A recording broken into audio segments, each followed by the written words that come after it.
We can talk about how I accidentally ended up screwing my investors. Okay, so let's talk about that. So in 2014, I ended up buying an apartment complex. It was a multifamily deal. I got a great deal on the apartment complex. It was small. I want to say it was like a $2 million raise, and maybe it was like a $5 million acquisition. I can't really remember. But anyways, we ended up buying the apartment complex. We got great deal for it. There was huge value add. So we had to put a little bit of rehab. We had to do what we call lipstick work, meaning make everything look like pretty in the apartment world.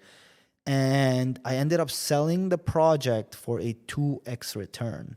And I did it all in, I want to say, in a time span of like 2 years.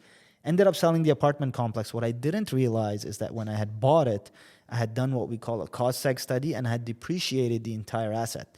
And so on my first year and second year, all my investors were super happy because they got a huge tax break by owning that apartment complex. And let me make this a little more clear. A lot of these investors were actually looking for that tax break. And so I was like, yes, we can get it done. We'll do a cost seg study. We'll do this. We'll do that.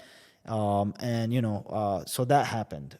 We ended up buying the apartment complex, then ended up selling it a couple of years later. But what I didn't realize is that when you sell the apartment complex that quickly, there's a recapture on the tax consequence. So although we had made like 100% return on the apartment complex, my investors probably had to pay on their personal taxes. I know of some people that had to pay 30 to 40% of that profit back because of the tax consequence, which is when I learned that sometimes it's probably not the best idea to jump into deals and jump out of them. So flip them fairly quickly, especially if your investors are looking for a tax break, which is why more recently I tend to hold all my deals from 5 to 7 years. That's kind of where we've noted that the ideal tax break comes in for all real estate investors. So that's how I ended up screwing my investors very early on in my fund days.